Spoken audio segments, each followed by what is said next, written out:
$300 group set versus a $1,000 fully wireless electronic drivetrain. Is this super expensive drivetrain worth it? Or does the cheaper drivetrain give you the same value? And thank you to Squarespace for sponsoring this video, but more on that in a minute. First up is ripping off the old, outdated 2x drivetrain. Most, if not all, mid to upper tier bikes these days don't use a front shifter, and a 1x drivetrain with a clutch is now the norm.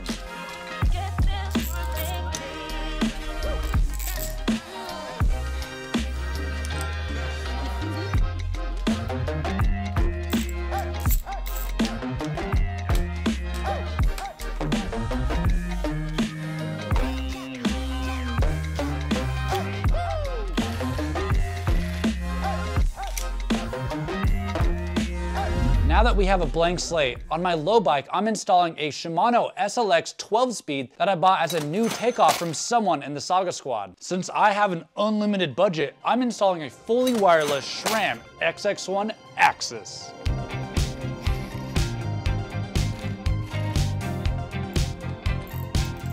Installing a new drivetrain on a mountain bike can go really smoothly or bring up a whole new slew of problems. And I have a feeling that installing a 12-speed drivetrain on these ultra budget full suspensions is going to be a lot harder than I expect.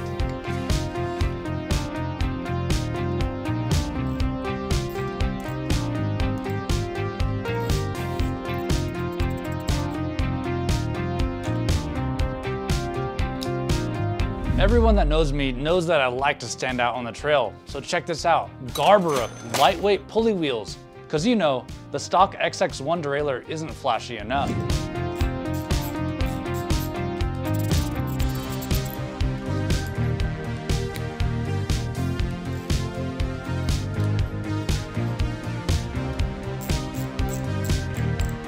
Oh man, my XX1 derailleur is looking fresh and installed way easier than yours. Shimano sucks, SRAM rules. But I cannot wait to install this beautiful cassette. That takes an XD driver, and our bikes have an HG driver body. Luckily, Bike makes a 12-speed cassette for $60 off Amazon. No, dude, I need brand name stuff. I think you've spent plenty on this episode already. You'll get new wheels eventually.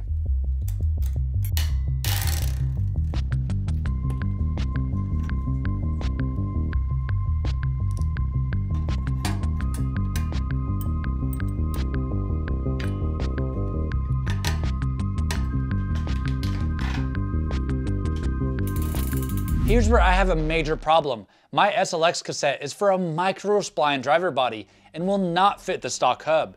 So to solve that problem and to stay on budget, I'm gonna despoke the wheel and lace it up to this hub right here. This hub has 141 QR spacing, which is technically boost with the right driver body. The hub is wider, which in theory should provide more stability. So let's get this wheel build going.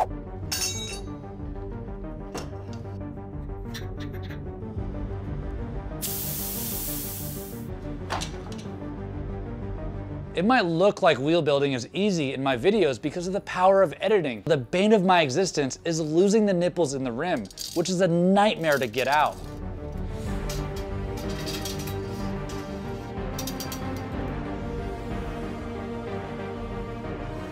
My luck has ran out. I can usually reuse spokes, but this new hub's flanges are way taller. So I measured the stock hub and the rim. Turns out the stock spokes will just be way too long. And the calculator says I need 265mm spokes. I hope this works out.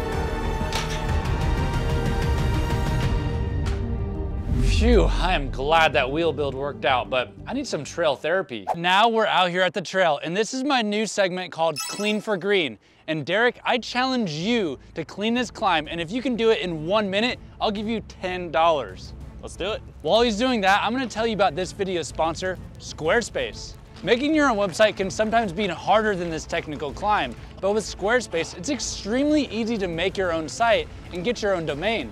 And I've been putting off making my own website, Evan's MTB Saga, for a while now because I haven't had a website since you had to hand type one with HTML.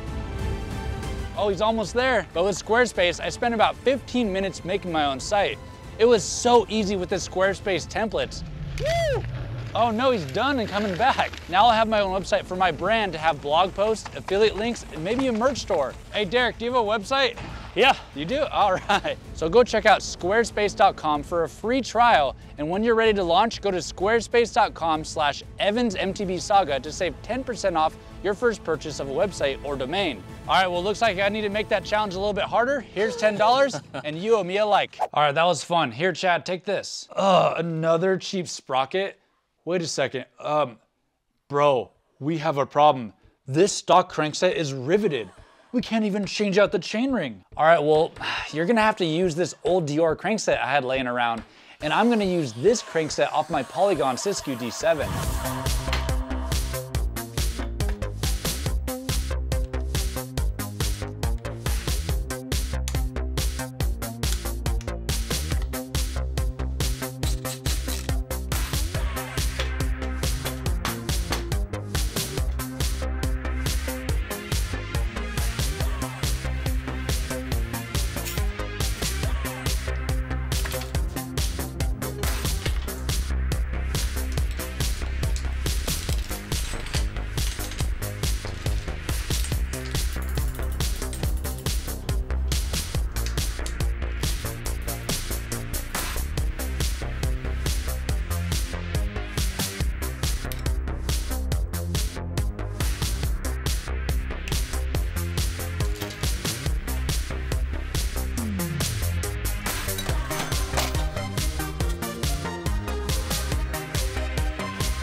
So just when I thought we were in the clear, turns out this Shimano 12-speed chain has something called Hyperglide and can only fit on their own special chain rings. So I had to rush order this super overpriced chain ring for $75 off Amazon. Man, this is really eating away at my $2,000 budget limit for the low bike.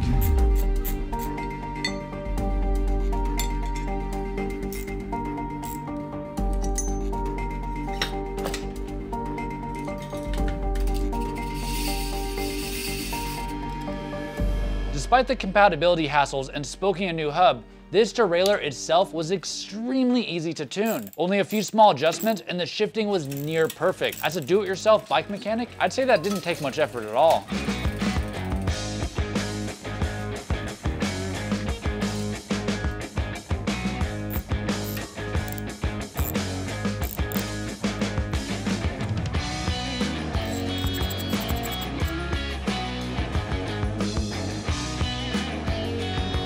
For my first time going wireless, pairing the shifter and derailleur was pretty easy, but the dang app doesn't have the arrows for the micro adjustments. But luckily I can still micro adjust manually, and that's cool and all, but I could easily spend hours micro tuning each gear.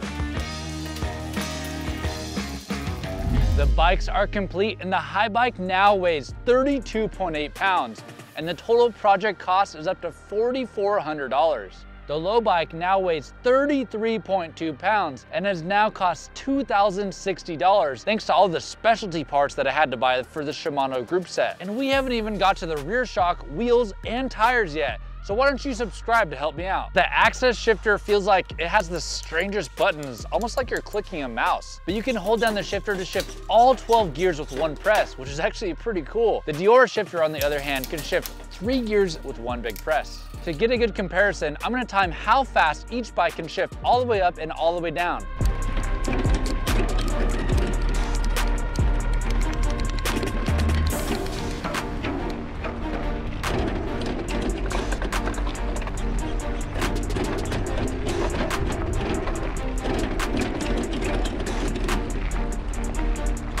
All right, enough talk. The only thing that matters is how it feels on the trail. and I think we should race. All right, let's go.